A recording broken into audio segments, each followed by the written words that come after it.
Hi friends, welcome to my channel. ఈరోజు ఈ వీడియోలో మీకు పెసరట్లు ఎలా చేయాలో చెప్తాను. దీనికోసం పెసరపప్పుని ఒక 4 అవర్స్ వాటర్లో నానబెట్టుకోవాలి. నానబెట్టుకున్న తర్వాత 2 టైమ్స్ అనేది ఇలా కడిగేసుకొని పెట్టుకోండి. పొట్టు అనేది బాగా తీసేవలసిన అవసరం లేదు. ఈ వీడియోలో చూపిస్తున్నాను కదా, ఈ విధంగా సరిపోతుంది. నెక్స్ట్ ఇందులోకి ఆనియన్స్, గ్రీన్ చిల్లీ, అలాగే కొంచెం కొత్తిమీర కూడా తీసుకోండి. ఇవి చిన్న చిన్నగా ఇలా కట్ చేసుకుని పెట్టుకోండి. నెక్స్ట్ పప్పుని కూడా మనం గ్రైండ్ చేసుకుందాం. దీనికోసం ఇలా మిక్సీ జార్ తీసుకుని పప్పుని అనేది ఇందులో యాడ్ చేసుకుంటున్నాను. ఇది నేను 2 టైమ్స్ అనేది గ్రైండ్ చేసుకుంటున్నాను. ఇలా పప్పుని యాడ్ చేసుకున్న తర్వాత ఇందులో కొంచెం వాటర్ని యాడ్ చేసుకోండి. ఇందులో వాటర్ యాడ్ చేసుకున్న తర్వాత దీన్ని మనం బాగా మెత్తగా ఇలా గ్రైండ్ చేసుకుని పెట్టుకోండి. ఈ విధంగా మనం ఒక బౌల్లోకి తీసేసుకోవాలి. నెక్స్ట్ మిగిలిన పప్పుని కూడా ఇలా గ్రైండ్ చేసేసుకుందాం. ఈ పప్పుని కూడా ఇలాగా మిక్సీ జార్లో వేసేసుకోవాలి. ఇలా మిక్సీ జార్లో వేసుకుని దీన్ని కూడా మనం గ్రైండ్ చేసుకుందాం. ఇప్పుడు దీన్ని మనం గ్రైండ్ చేసుకోవాలి. ఇలా గ్రైండ్ చేసుకున్నాక దీన్ని కూడా ఇలా బౌల్లోకి తీసేసుకోండి.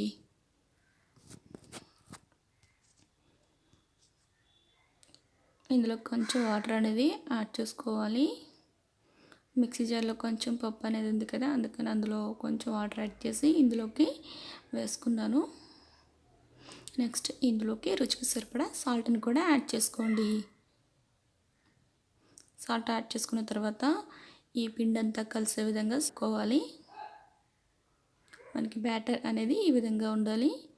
నెక్స్ట్ స్టవ్ మీద ఇలాగా ఒక ప్యాన్ అని పెట్టుకోండి. ఇది హీట్ అవ్వాలి. ఇలా ఆనియన్స్, గ్రీన్ చిల్లీ అన్నీ కలిసే విధంగా మనం ఇలా ఒకసారి కలిపేసుకోవాలి.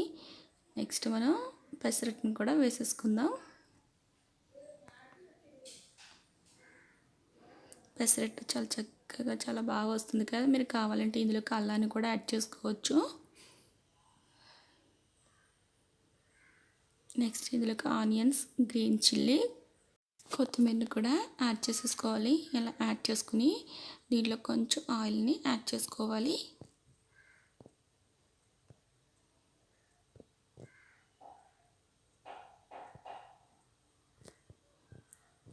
ఇలా ఆయిల్ అనేది యాడ్ చేసుకున్నాం కదా, ఇది కొంచెం కాలిన తర్వాత మనం దీన్ని టర్న్ చేసుకోవాలి.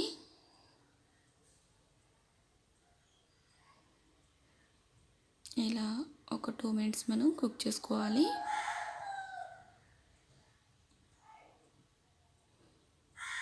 ఇలా కుక్ అయిన తర్వాత దీన్ని ఒక ప్లేట్లోకి సర్వ్ చేసుకోవాలి. చూసారుగా, పెసరట్టు అనేది చాలా బాగా వచ్చింది.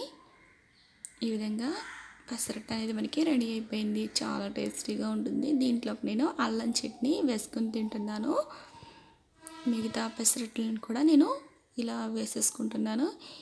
ఈ పెసరట్లు చాలా టేస్టీగా ఉంటాయి.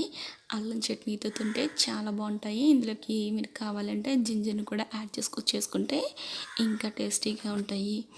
ఈ రెసిపీ మీకు నచ్చినట్లయితే లైక్ చేయండి, సబ్స్క్రైబ్ చేయండి, షేర్ చేయండి. నా మరిన్ని వీడియోస్ కోసం నా ఛానల్ని సబ్స్క్రైబ్ చేసుకోండి. Thanks for watching.